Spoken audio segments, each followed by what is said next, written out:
Hello, I'm Maggie from Oasis Bridge Tuition. 8 ever, 9 never. It refers to when you have the top honours in a suit missing the queen, and it helps you to decide whether it's worth taking a finesse or whether it's better to play your high honours and hope that the queen is a singleton or doubleton. Just a quick reminder of what we mean by a finesse. We call it a finesse when we're trying to win a trick with a lower card. In this example, we hold the ace and the queen, and we're hoping to win a trick with the queen, although our opponents have the king. So if we're aiming to finesse this king, we would play the 2. Let's say West plays low. We play the queen and we win the trick. Here we're making a trick with the queen and we're going to make a trick with the ace, so 2 tricks. If we go back, if West plays the king, then we're going to play the ace, so we win a trick with the ace, and then because West has lost the king, we are also going to make the queen. With the king in the West hand, then the finesse is going to work, because whatever West plays, we can win 2 tricks. If I change that around and put the king in the East hand, then we're stuck. We play the 2 to the 4, we're playing up to the queen, hoping that the king was in West, and of course the king is here, and so the finesse fails. You can probably see quite straightforwardly that a finesse is going to work just 50% of the time. So often it's best to only take a finesse if you really need to do so. It will, of course, increase the odds in your favour if you've managed to pick up any hints in the auction about which of your opponents holds the most points, for example, if they made a bid or if they doubled your contract. 8 ever, 9 never.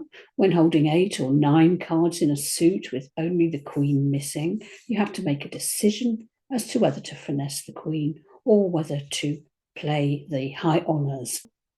With 8 cards or fewer in the suit, it's suggested that you try a finesse, and with 9 or more cards, then you play the ace and the king, hoping that the queen is a singleton or doubleton and will fall under one of the higher honours. You have a 50% chance of a successful finesse and around a 53% chance of playing the ace and king. So only slightly better odds on the 9-card fit. In this hand, you're south, playing in 3 no trump. The bidding went south, 1 no trump, that's an Ackle weak opening no trump, and then 3 no trumps from north. You're going to end up in a 3 no trump contract here, even if you open a strong no trump. West is on opening lead, and West going to lead the 4th down from their long suit, that's the spades. So now in south, you want to count your certain winners. We've got the ace-king of spades, that's 2, ace of hearts, that's 3, ace-king of diamonds, that's 5, and then ace-king-queen of clubs, that's 8 tricks. So we're definitely looking for at least 1 more trick from these 2 hands. Often the first place we will look is the longest suit.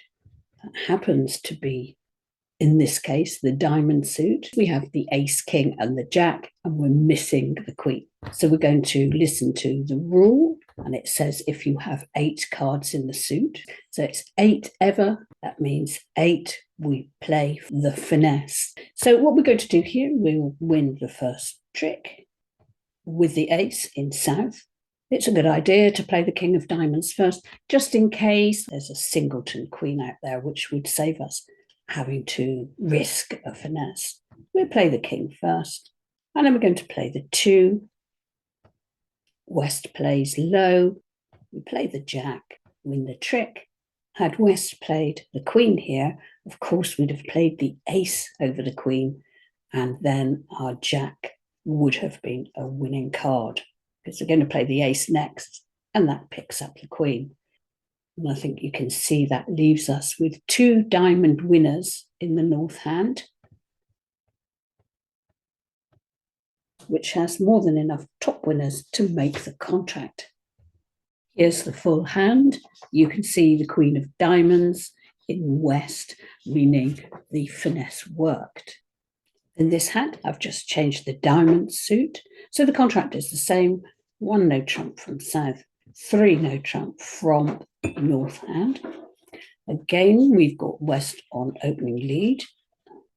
We have the same number of top winning tricks, and we're going to play down to that ace in hand. This time we have 9 diamonds, so it's 9 never. So we don't finesse. Now, the odds are better, if only slightly better, than going for the finesse. We're going to cash the ace and the king and hope that the queen is either a singleton queen or a doubleton and will fall under the ace king. And then, of course, jack will be a good card.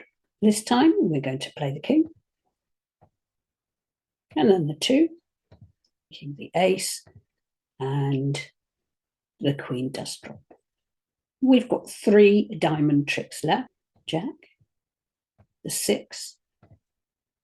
And I just want to stop here for a minute because we've won this trick in our hand, and there's a 4 of diamonds in dummy, which is still a good card. And I always recommend when you've got a little card like that, it's very easy at the end to forget whether that's a winner or not. So it can be good advice to get back up to the dummy and play that card straight away before you forget that it's a winning card. We now win the king of spades, ace of hearts, ace king, and 7 of clubs, easily making our contract. Have a look at the whole hand. We can see that with 9 diamonds, our opponents only have 4. The longer our suit, the more likely it is that the queen be a singleton or a doubleton. Always be looking for other information that can help you decide whether to finesse or whether to play your top honours. For example, what happened in the auction? Did opponents bid? Do you have reason to believe that one opponent might have more points in their hand? Another tactic is to sometimes play on other suits so that you can get a gauge of where the cards lie in your opponent's hand before you make a decision on that finesse. I hope that's been useful. Goodbye for now.